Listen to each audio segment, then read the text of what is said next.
Inihahandog ng Philippine Air Force at ng himpilang ito ang programang gagabay tungo sa kapayapaan ng bawat mamamaya at pag-unlad ng buong pamayanan.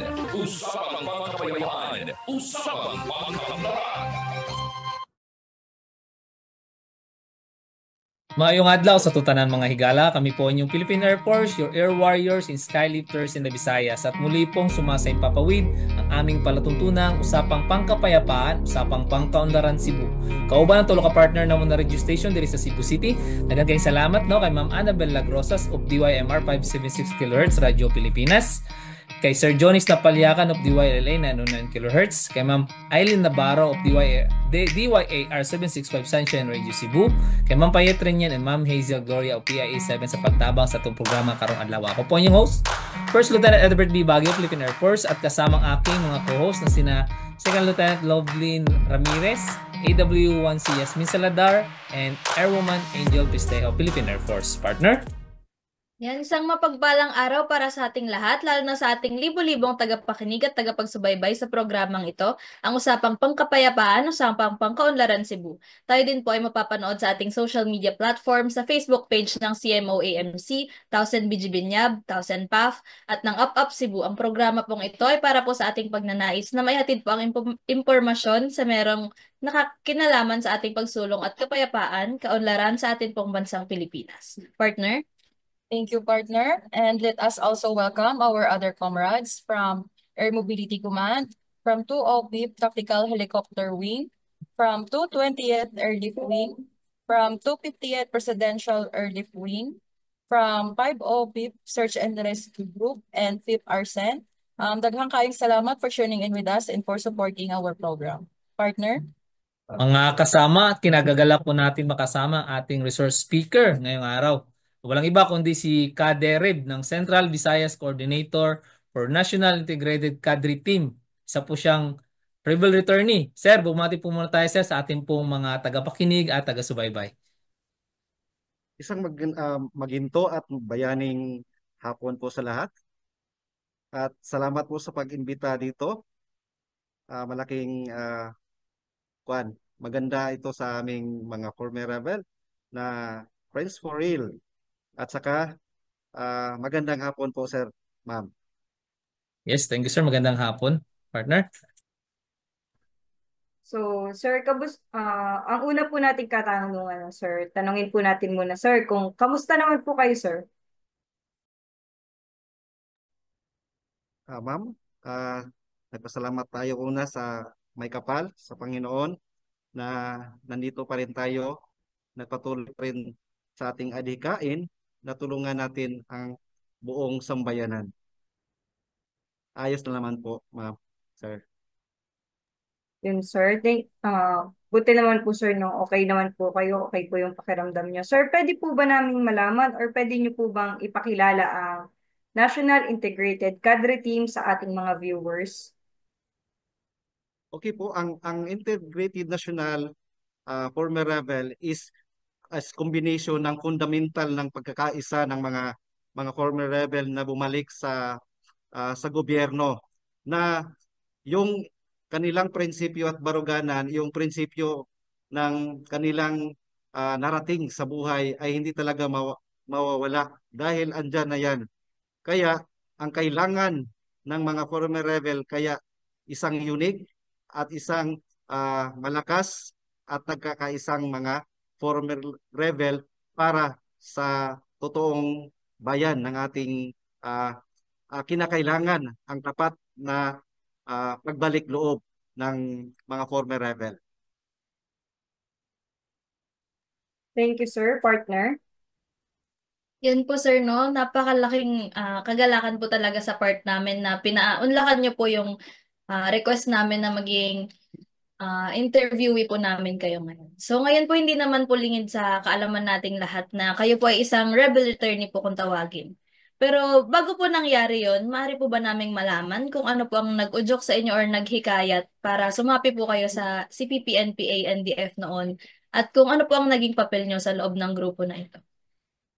Kung pagkaalaman natin ang buhay ng isang tao, hindi natin malaman kung ano bang pupuntahan niya.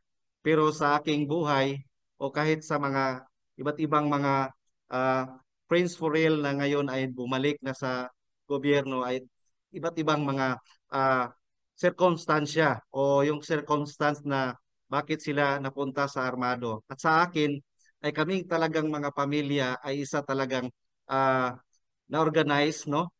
Nadoktrinahan doon pa sa ibang rehiyon, no? Dahil sa isang rehiyon sa Mindanao ay malakas talaga ang ah, nung kalihukan, yung revolutionaryong kalihukan. Siya talaga ang nagpa-udyok sa amin para sumali. So kung titingnan, una, hindi pa namin alam kung ano ba yung pinapasok namin na organization kasi ang pagkaalaman namin o pagkaalam ko ng itong organization na ito ay gusto lang ah, ng tapat na kapayapaan at kaunlaran. Yun lang ang nalalaman ko sa umpisa. Pero hindi ko pala alam, doon lang pagpasok na namin sa armadong grupo, doon lang namin nalalaman na iba talaga ang gusto ng isang organization papunta sa isang armadong pakikibaka. So Yan po, sir. nanggaling talaga ako una sa isang aktivista, isang estudyante isang estudyanteng inosente na hindi alam. Dahil ang pagkaalam lang namin na yung tatayo kaming mga kabataan para sa bayan at yung mga karapatan namin, yung mga gusto naming ipahayag, dapat naming ipahayag. Pero doon nag-umpisa dahil sa una naming grupo sa kabataan is legal talaga. Hindi namin yun alam at nakaudyok sa taas na level o yung antas ng level ng isang aktivista ay pumunta at tumawak ng baril. Isa na doon ako dahil ang nag-udyok talaga, hindi pa namin alam ang yung mga doktrina, yung mga edukasyon ng CPP, NP, NDF ay una talaga yung totoong mga isyo ng ating bayan, no? Una yung isyo ng kung sa mga kabataan, yung mga estudyante, yung yung mahal ng matrikula, no? At saka sa mga farmers, yung mga magsasaka, yung kawalan ng lupa, sa mga mamumuo, yung mga tunay na mga isyo. Usa, yan ang mga nabahagi sa amin sa pagiging aktivista na pagkaalaman namin na kailangan na magkakaisa yung mga kabataan at saka iba't ibang sektor. Pero noon nga, sabi ko na nga, may iba pala ang sa likod ng isang organization, no? Naging isang aktivista ako at naging isang leader at saka organizer ng Anak Bayan. At sa ngayon, kung titingnan natin, ano ba yung mga pinag ah, noon nga doon pa ako, malakas na sila. Hanggang ngayon is unting-unting binusisi nila yung mga paaralan, no? Kasi yun nga ang trabaho namin noon, yung pag-organisa ng mga paaralan para magkumbinsi ng mga estudyante na pumasok at sumali sa aming organisasyon ng kabataan at saka anak bayan at iba't iba pang mga organization. Kaya doon lang nag-udyok sa akin una. At doon pagkatapos ng high level ko, yung legal na organization ay level 1 pa lang yun namin.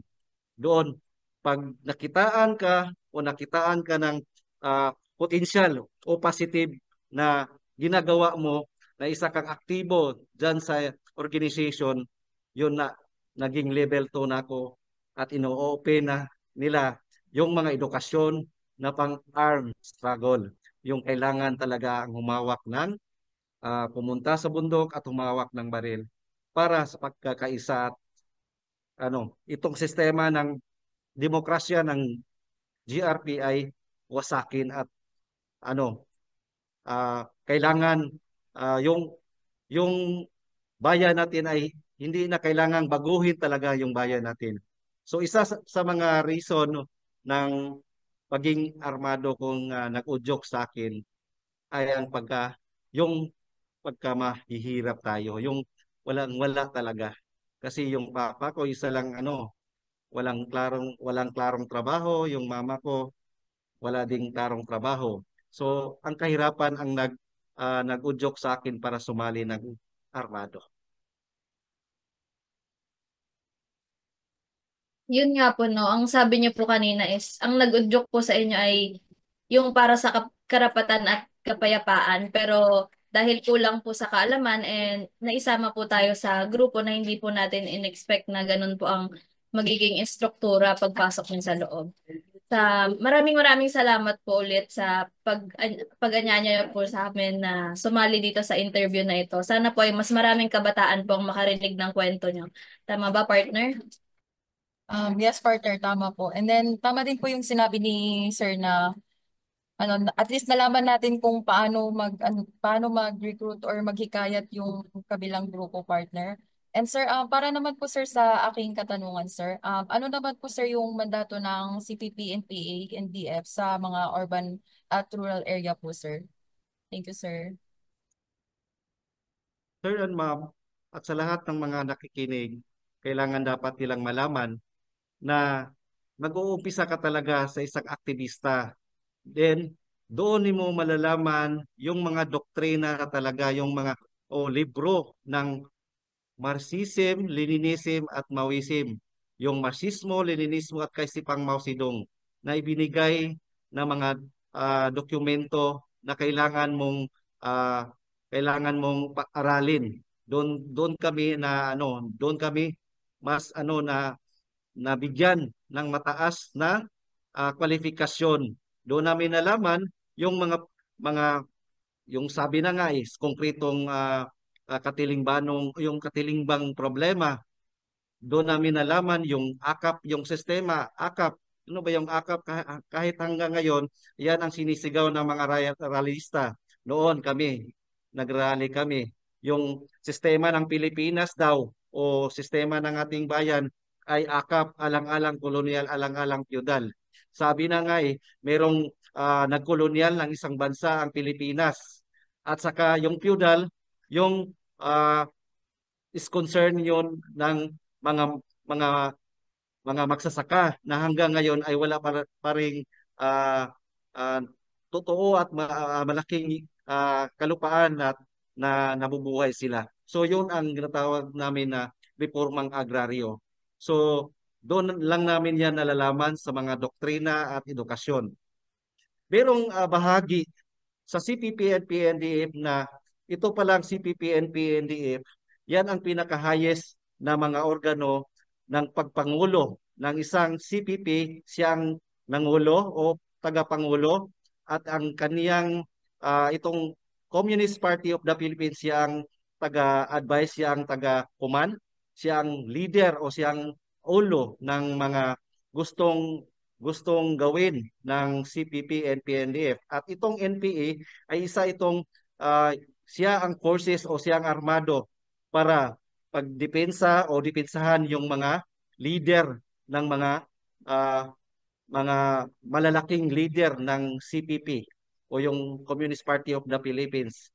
At saka, para malaman natin ito, at saka itong National Democratic Front, siya ang mga gaway at siya ang mga tulay para sa mga recruitment, para sa ah, mga finance support, at saka yung mga kaalyado na mga kahit sinong involved dito, kahit sino papasukin lahat talaga yung mga involved na mga negosyante, kahit politiko pa, kahit walang pasok, kahit mga agency pa ng gobyerno ay papasukin para lang makakuha ng mga impormasyon at higit pa dyan yung pira ng bayan.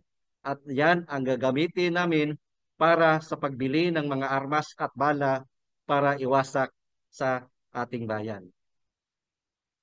Dalawang forma ng ginagawa namin doon sa CPP, NPA, NDF dahil isa ko ang kadre, isa ako ang full member, isa kaming itong mga commander at mga kadre ay dalawa ka makapa-race, makapanumpa o you taking na ikaw ay pumapatay at kailangan kang mamatay para sa revolusyon. Yan ang aral sa amin ng doktrinang komunista. Dapat mamatay ka alang sa bayan at pumatay ka alang sa bayan. Tapos, ang fundamental ng gustong ang estratehiya o ginagawa ng CPP-NP-NDF ay mayroong dalawang forma. Una, ang principal na forma ay ito ang solusyon o numero 1, ang armadong pakikibaka. So yan ang NPA nga nandyan sa mga kabundukan, sa mga kanayunan. At pangalawa, nandyan ang legal, no? Legal na mga organization o mga front organization namin na doon din ako nakapasok. Galing ako sa isang leader, no, ng anak bayan ng mga League of Filipino Students at iba't iba pang mga organization na ginawa sa CPP-NP-NDF para siyang sumusuporta sa armado, sumusuporta sa moral at pinansyal. So dalawang forma, ang armado at saka legal front organization. Ano bang mga organisasyon na binubuo namin? Ang mga front ng mga organisasyon na binubuo namin, kaya alam naman natin yung principal ay ang NPA, yung armado, pero ang mga front organisasyon dapat malaman sa Pilipino na ang mga front organization ay ginagawa. Ito sila, ako galing sa Nakbayan, no? At meron nagpalakad kami ng mga party list nandyan sa Kongreso kasi yan ang aming fundamental na gusto naming sukin lahat ng mga ahensya ng gobyerno para makakuha ng mga impormasyon sa mga impormasyon na mga isyu para gagamitin namin para sa kalaban naming gobyerno. Kasi nag-isip talaga ang CPP-NP-NDF na gusto siyang maging isang gobyerno.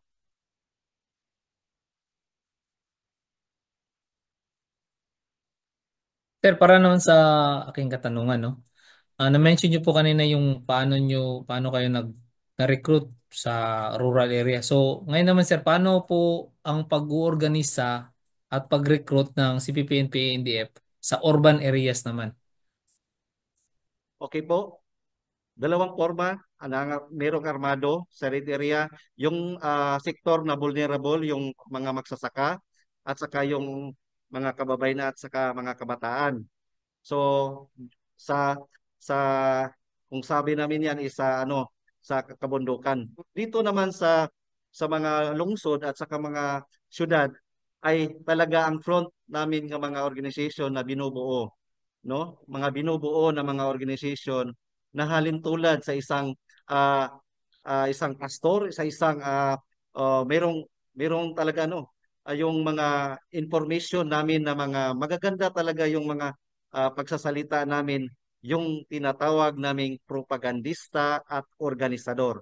So kung sa area talaga ng lungsod at saka syudad ay ito talaga ang ginagawa namin. Walang kaibahan sa armado. Kung titingnan lang natin, ang wala lang sa syudad at saka sa lungsod ay ang armas, no? So nandoon pa din ang tinatawag naming EOM o arouse at organize at mobilize. So nagfo-focus kami paano namin maorganisa yung mga area ng mga munisipyo, mga syudad. Una, kukuha kami ng mga tinatawag naming SICA na Social Investigation and Class Analysis per municipality at saka yung syudad. Then targetin namin kung sa mga syudad na maging aliado namin, isa na doon ang mga politiko.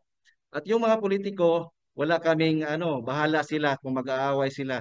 Kasi ipapaaway namin sila para sa interes lang ng mga tao na aming mga organization.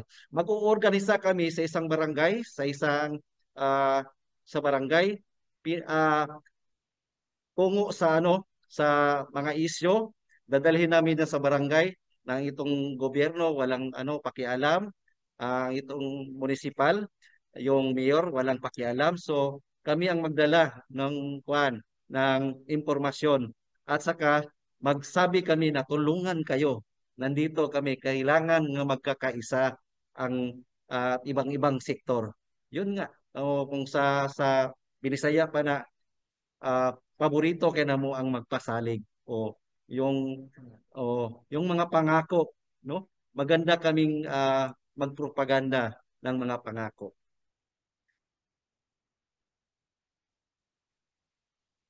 At dagdag pa doon sa school naman, ah, yung mga organization na binubuo ng National Democratic Front ay talaga kawawa naman, hindi naman alam lahat ng mga membro ng iba't ibang mga organization katulad ng Anak Bayan, League of Filipino Students, Ako Palayan Concerned Teacher, no, na binubuo namin yung Gabriela, yung Bayan Muna, at iba't iba pang mga organization, Anak Pawis.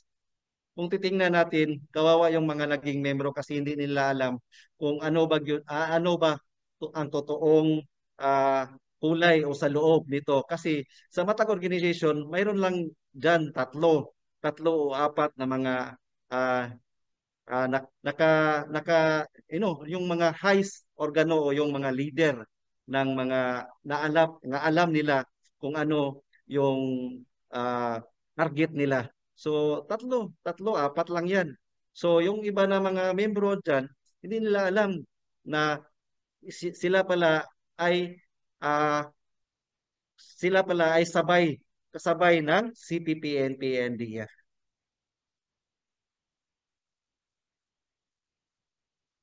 Sir, pwede mag-follow up question lang po sir. No? Sa ano po kasi sir, nung nag-school pa po kami sir, may mga, di ba po may sinabi din po kayo na tungkol po sa mga school, sa mga estudyante, sir, no? Yung mga estudyante po sir na nare-recruit regarding po sa recruitment, may mga pagsasanay din po ba silang nagagawa or nangyayari po sa loob na inyo pong recruitment po doon sa... Magandang tanong 'yan kasi base lang sa aking experience, no? Maraming mga universidad dito sa Cebu, kahit sa ibang mga lugar, no, dito sa ating bansa. Base lang sa experience ko, kaming mga hardcore, yun sa aming mga eskwelahan ay hindi lahat yun nga no, hindi nila alam, yung mga membro namin hindi nila alam na ito pala ay kami pala ay mga kadre ng isang organisado ng CPP, NP, kami lang nakaalam. So, para mapasok namin yung mga paaralan, kailangan kami ng kumuha ng mga malalaking isyo dyan sa isang paaralan. At pagpasok namin dyan, kailangan namin ng isang mga magagandang mga approach, no? Mag-approach kami ng magaganda. So, kailangan na kaming mag-target ng isang mga leader student o mga council student dyan sa isang universidad para maging contact namin. Una, kukuha kami ng contact kahit tatlo lang, kahit apat lang, ayos na yan. Yung apat na yan ay sila ang maging hardcore dyan sa paralan na itong apat na ito ay sila ay nakaalam na sa armadong pakikibaka. Silang apat. Tapos sila nang hinay-hinay, no? Yung unti-unti na mag-target para mag-organisa sa loob ng paralan. Sila mismo. Kasi yung organizer ng isang kabataan, ng isang women's, ng isang Gabriela, ng isang iba't ibang organisasyon namin, hindi naman namin kuhan dyan, no? Sa isang lugar. So kailangan magkuha lang kami ng hardcore. Yung mga abante, mababait, magaganda at gwapo. Yan lang. Tapos pag na-contact na namin meron na kaming contact dyan sa isang paralan, yan na. Meron na kaming mga gawin na mga taktika. Meron mga pasyal-pasyal, mga kung titingnan ko na meron kaming mga secret na mga invitation doon, pag invitation, doon na. Ah, hinay-hinay na namin yung pagbigyan sila ng doctrine ng tinatawag naming katilimbanong history. Yung katilingban ng yung katilingban na yung Pilipinas ay mayaman, no?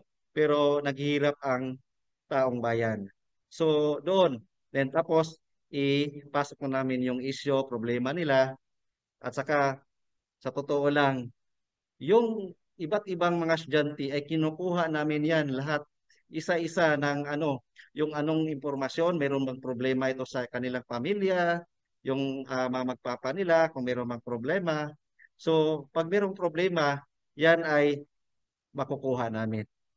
Kung itong mga estudyante na ito ay meron talagang hindi talaga sila hindi talaga sila komportable sa kanilang buhay kasi ang kabataan kasi is curious gusto silang malaman kung ano ba ito mas kuan ang yung kabataan.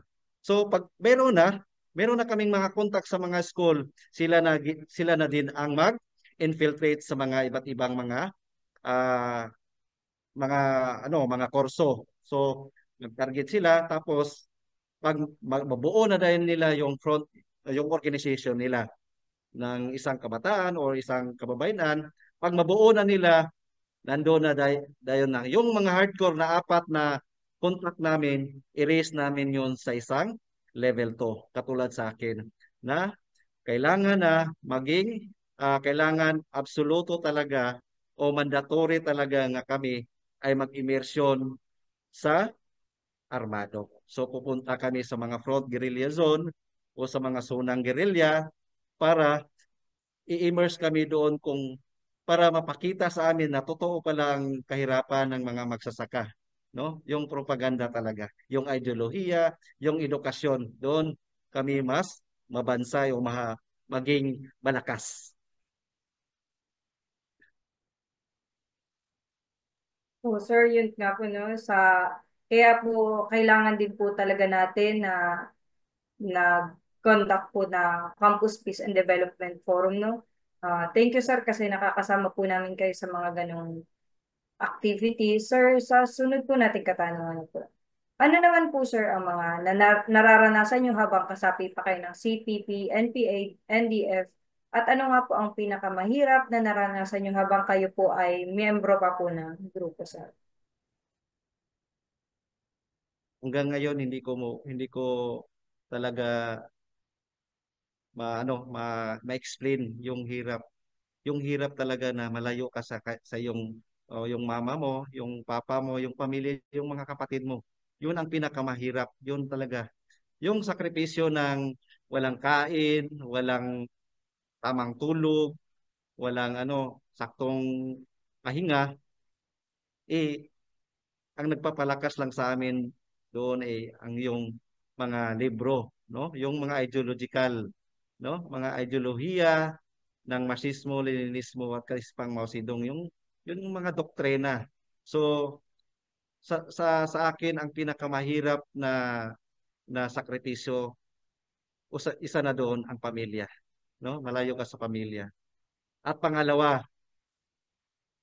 pangalawa, kung titingnan natin ang kawaawa na pinakamataas na sakripisyo ay ang yung pagbigay ng iyong sarili at dyan sa aktual na encounter dyan sa pagkamatay. Yan ang pinakamabigat. So, kung titingnan natin kung sa buhay hindi ko nandyan pa rin ang sa isip at sa puso ko ang mga nangyayari na napapatay o namamatay na mga kasama ko diyan sa aktual na gera, no? Gera ng mga army at saka sa PNP. So talagang mahirap talaga.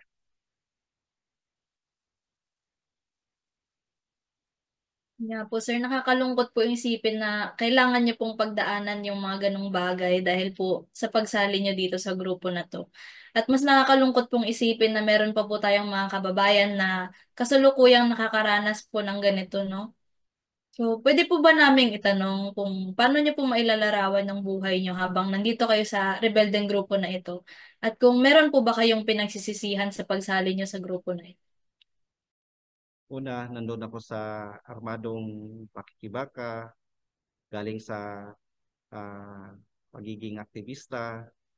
Kasi curious talaga yung yung kabataan, yung yung yung edad ko na nga naging armado is 14 years old, no? Naging armado na ako.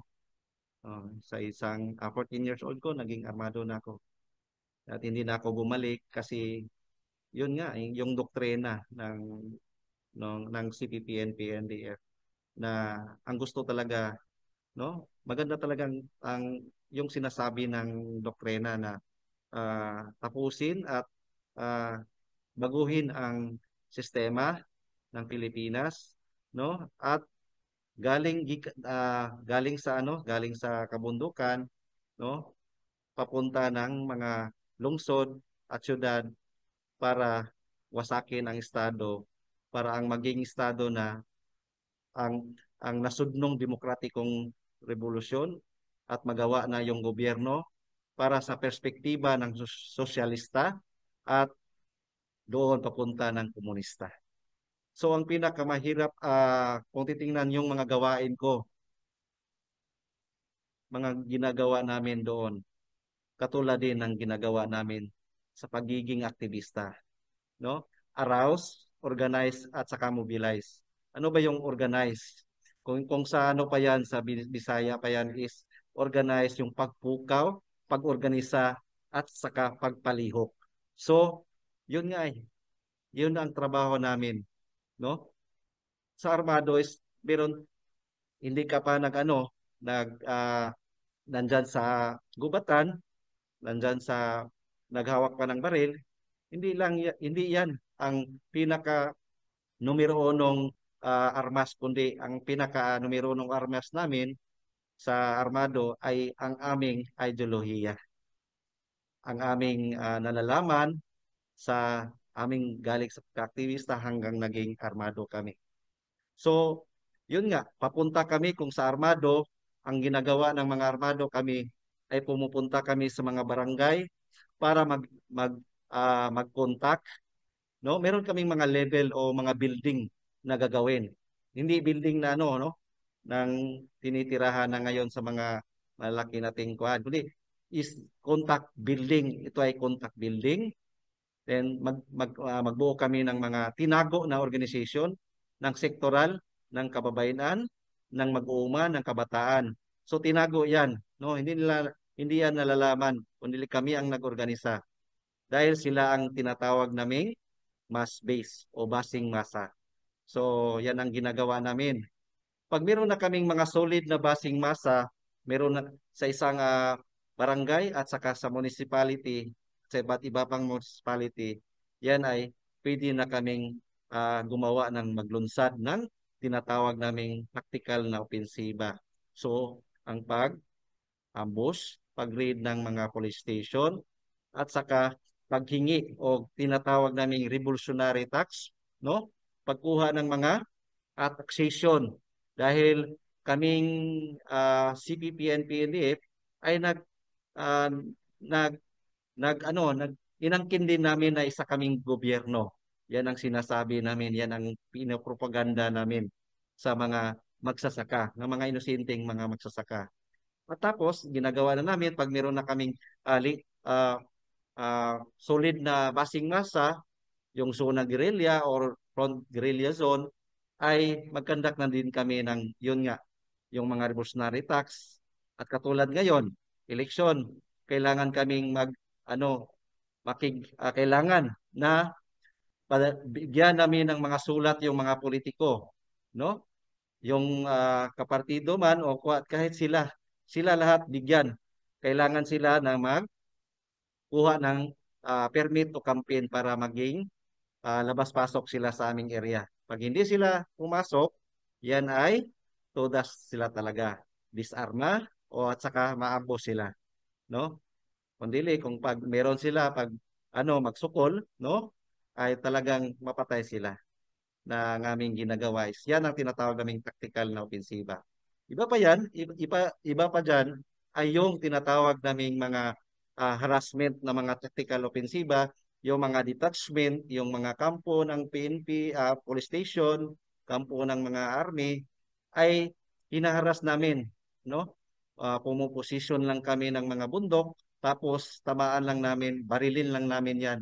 Yan ang tinatawag naming mga small tactical na opensiba na pagpakita lang na na yung NPA talaga ay nandyan.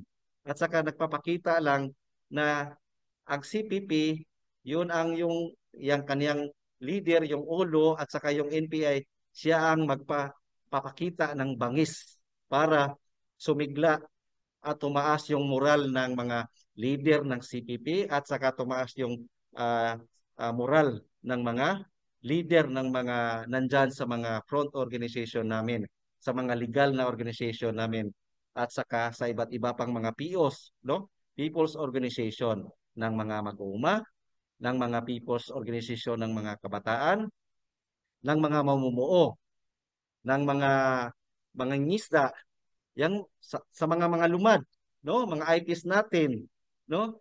At sa iba pa, at sa mga intellectual natin, sa mga paralan, sa mga professional natin nga nagtatrabaho sa mga private na company.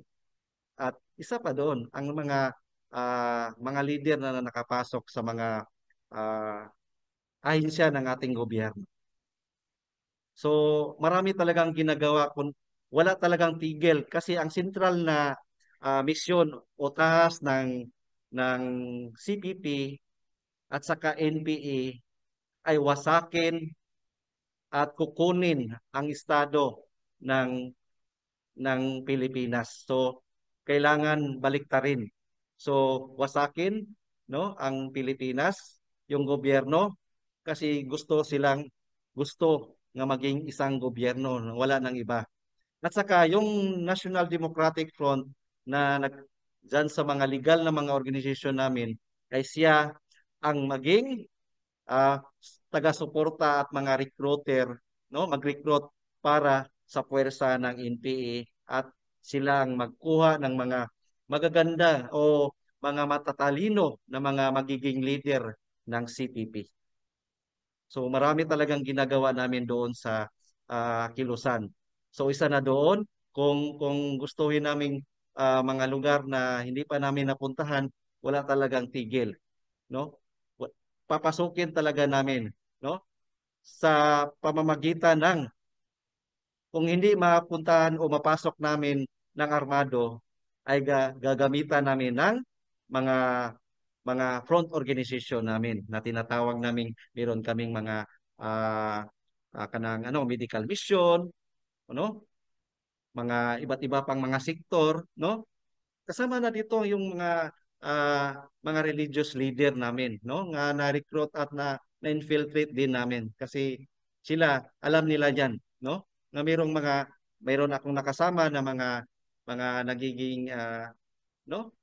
Maski kahit iba't ibang mga reliyon, no? Pumasok, nag full time at napatay. Totoo 'yan. Kahit kung titingnan natin kahit sa history ay marami talagang napapatay na mga inosente dahil lang sa ideolohiya. Sir, we have a short break po muna, no? Alang sa gamay ng mga pahinumdog.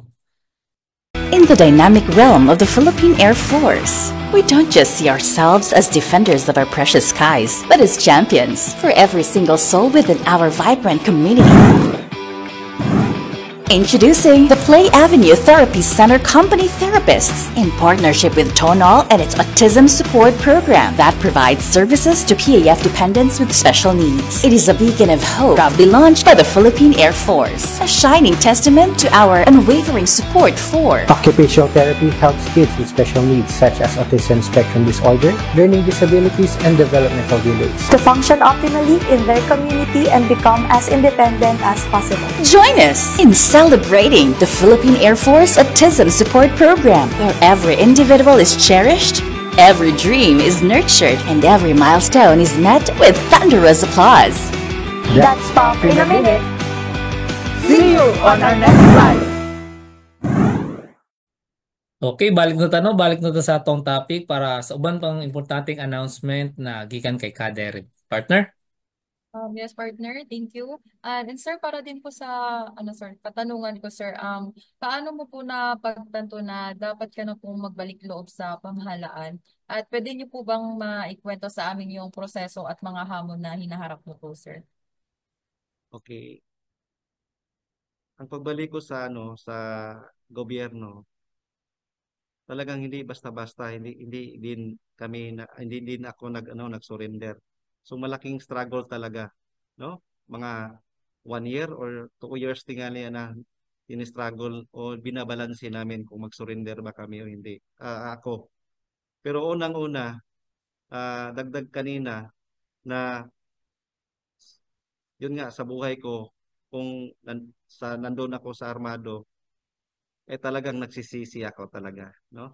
Kasi yung mga yung mga pangako talaga, no? Yung mga sinasabi na mga magagandang mga aral, sa mga gandang advokasya, yung mga magagandang pakikisama, no? Sa kilusan talagang ka talaga maka ma talaga maintindihan mo talaga na madala ka talaga sa sinasabi nila.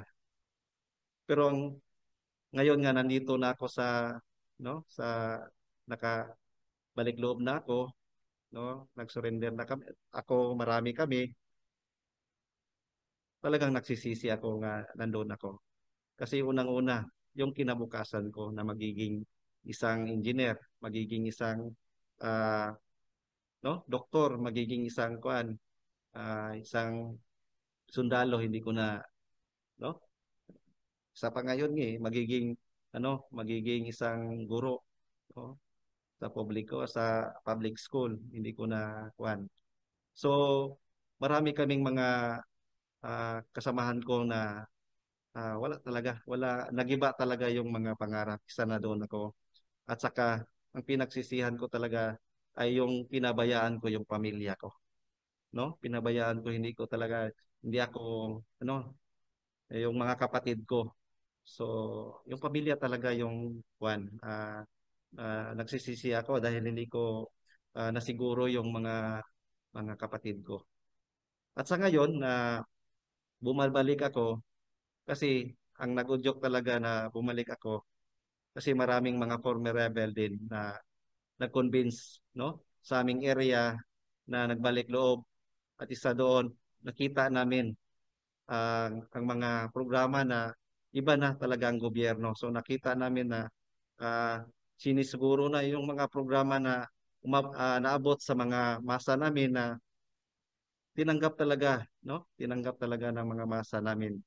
At saka totoo nilang na yung mga programa ng mga livelihood at saka yung mga concern ng mga magsasaka sa kabundukan. So nakita namin yung mga pangangailangan ng taong bayan, no? So isa na nag-udyok sa amin o sa akin na mag-surrender ay isa sa mga leader din ng mga former rebel, mga grupo ng mga kasamahan ko noon nga nag-surrender din, sila din ang naging linya. At isa na doon na ngayon dito ko lang nalaman na isa pala itong magandang programa pala at kaibahan noon. So isa itong tinatawag na National Task Force to End Local Communities and Conflict. Talagang tinutotoo talaga ng gobyerno. Kasi marami kaming mga kasamahan, isa na doon sa mga iba't ibang pang mga rehiyon na nagsurrender talaga dahil nakikita nila na iba na talaga itong gobyerno. Noon, yung mga military, yung mga pulis, yung mga iba't iba pang mga isa sa gobyerno ay hindi talaga nag-cooperate, no? So ngayon, nag-cooperate talaga. Nag, nagbibigay talaga ng mga programa sa mga ah, kanayunan at saka sa mga apektadong mga lugar na, nga na naging masa namin, no? Mga naging base namin. So, isa talaga nagpapasalamat ako sa ano, no? Sa gobyerno na meron talagang totoong programa. So, kung hindi pa talaga sa mga former rebel na ano nag nag nag-convince sa akin, hindi talaga ako makabalik, no? Malaking posibilidad o nahuli na ako ngayon or napatay na ako ngayon kung hindi ako bumalik, no? At saka pangalawa, talagang ah, maganda talaga ang programa ng EU-70, no? EU-70, yung NTF-ELCAC talaga kasi yan ang kinakailangan, yung whole of nation approach na magkakaisang mga iba't ibang mga ahensya, no? So, kinakailangan talaga ng iba't ibang mga ahensya sa gobyerno at saka yung priority talaga yung nandyan, yung LGU, no? Local government unit at saka yung probensya. So, kung sino yung gobernador, sino yung kung sino yung mayor, kung sino yung congressman, ay kailangan dapat gawin nila yung mandato. So kasi kaming mga former rebel, diyan kami naghuhugot ng kasiyahan at saka kagandahan na bakit kami nagbalik loob.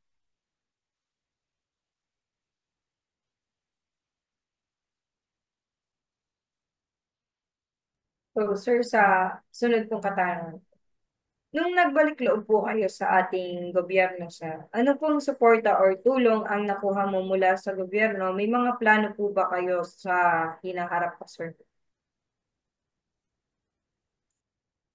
Yes sir, yes ma'am, no?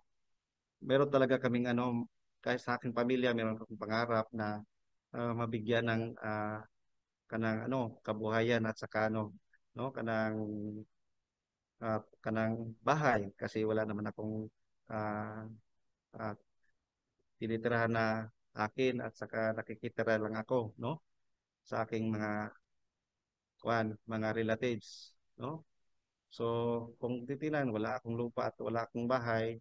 So sa ngayon hindi pa, no, pero meron naman ang gobyerno, ang National Task Force in Local Communities, nandan man ang programa ng ICLIP. So sa ngayon is ongoing pa talaga yung ongoing pa yung ah, programa para sa aking programa, no? Yung ICLIP at saka yung livelihood at saka yung mga housing. So sana ah no, dandahan lang, no? Kasi ang importante ngayon sa akin na nandito na sa gobyerno ay kailangan ko ng tunay na kapayapaan at saka tunay na kaunlaran.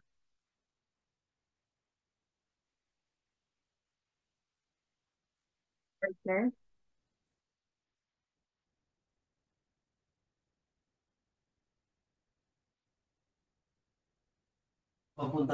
Sir, for my question naman, sir, no? Ano pong advokasya ang kasalukuyan mong ginagawa bilang isang former rebel at membro po ng National Integrated Cadre Team? Yes sir. Kami ngayon sa lahat ng rehiyon ng mga nagbalik loob na resulta ng pagbabago or kaibahan na ng gobyerno ngayon at dyan ang executive order ng EU-70 ay tumutulong na kami para sa totoong kaunlaran at totoong yung kalinaw. So, yun ang advokasya namin ngayon ng integrated cadre na magbuo kami ng mga iba't ibang mga organization para sa isang hangarin na mag-iisa o magkakapit bisig ang mga noon na biktima, no? yung mga nabiktima ng mga gera at saka mga propaganda ng noong aming kinikilusan. Kaya ang aming advokasya ay kailangan wakasan na ang itong mga gulo at walang humpay na ah, kahirapan ng mga tao, no, sa iba't ibang mga municipality ng ating bayan. So isa sa aming mga tungkulin ay kailangan kaming magkakaisa, at isa sa aming tungkulin ay humarap kami, no? Humarap kami para sa taong bayan, at humarap kami para patutuhanan namin ang aming prinsipyo, at ah, yung prinsipyo namin at saka yung teorya namin na kailangan naming respetuhin din kami ng bayan, kasi kahit ano pang mangyari, dala-dala pa namin yung mga prinsipyo sa armadong kilusan, sa armadong mga legal na organization. Kaya ang aming isa din sa mga panawagan ay magkakaisa ang lahat ng mga Pilipino sa mga iba't iba pang mga sektor, at kailangan na suportahan kaming mga former rebel, dahil kami ay diyan kami naghuhugot ng kanang naghuhugot ng loob para kami ay magiging agresibo para tulungan natin ang ating mga maralitang mga magsasaka, maralitang mga tao. Yan po sir, no, katulad po ng sabi niyo, sana po ay matapos ang karahasan at ang paghihirap po ng ating mga kababayan. Lalo na po galing din sa mga kapwa nating Pilipino ang pagpapahirap na ito. So, sirs and ma'ams, bago po tayo magtapos sa ating programa, atin pong pakinggan at hingan ng parting statement o message ang ating guest speaker ngayon na si Kadereb. Sir, meron po ba kayong mensahe sa mga taong nasa loob pa rin ng organisasyon, ng mga rebelding grupo, at baka maaari niyo pong maibahagi sa amin ang mga natutunan niyo po sa inyong karanasan? Sa mga kasama ko nga nandyan pa sa Kilusan, sa armadong Kilusan, kung titingnan natin, meron naman tayong tunay na pag-analisa, no? Yung teorya at saka yung prinsipyo natin. Sabihin ko na sa inyo, mahirap talaga ang malayo sa pamilya, yung ating sinasamba, no? Saka hindi talaga mag-successful yung ating armadong pakikibaka, dahil matagal na, kung totoo pa na magiging mag-win tayo or manalo tayo, matagal na. So panawagan ko sa lahat ng mga kasama na nandun pa sa armado, ay bumalik na kayo sa ating gobyerno at magsama tayo at magkapit-bisig sa isang layunin na tunay, no? Tunay na kapayapaan at tunay na pag-uunlad. At sa ating mga organizer o sa mga kasama natin sa mga front organization na mga leader, sana wag na nating pahirapan pa ang taong bayan. Sana yung mga kabataan natin na mga nag-organisa na mga organizer na ngayon sa mga school at university, sana maawa naman kayo sa mga future, no? Yung mga future ng ating mga kabataan na gusto pang ah, ah, ma, mata- makuha nila yung kanilang mga pangarap na magiging mabuting isang profesional o magiging isang totoong Pilipino. At siya ay makatulong pa sa ating bayan. Hindi na natin sila kailangan na dagdagan pa yung problema ng ating bayan. So, panawagan namin sa lahat ng integrated cadre, ng mga former rebel, ng Friends for Real, na kailangan tayo ang solusyon ng ating kahirapan, ng ating buhay, ay kailangan ng totoong solusyon ng pagkakaisa aron makuha natin at makamit natin yung totoong kapayapaan at kaunlaran. Maraming salamat po, at sana magdasal tayo at saka yung pamilya natin ay ating arugain. Salamat po. Okay, sir. Thank you so much po. And then maraming salamat din po sa mga other attendees natin ngayong hapon sa pag-support po sa programa natin ngayong hapon. Again, sir, thank you so much for the comprehensive information and discussion you shared to us. Saludo po kami lahat sa ginagawa po ninyo sa ating area of responsibility. Hanggang sa muli po, sir, and thank you so much. And with that, Mga kaibigan, sa ngalan po ng aming Commanding General Philippine Air Force, Lieutenant General Arthur M. Cordura, Philippine Air Force. sa ngalan din po ng aming Commander, Air Mobility Command, Major General Ramil G. Oloroso, Philippine Air Force. At sa ngalan din po ng aming Wing Commander, Tactical Operations Wing Central, Brigadier General Moises L. Micor, Philippine Air Force. Ako po si First Lieutenant Edibert B. Baguio, Philippine Air Force, the Director for Civil Military Operations of Tactical Operations Wing Central. Ako po si Second Lieutenant Lovelyn Agustin Ramirez, Philippine Air Force. Ako po si AW1C Yasmin Saladar, Philippine Air Force. Ako naman po si Airwoman Angel Festejo, Philippine Air Force. Maraming salamat po sa inyong suporta at pagsubaybay. God bless, mabuhay po tayong lahat and keep safe everyone.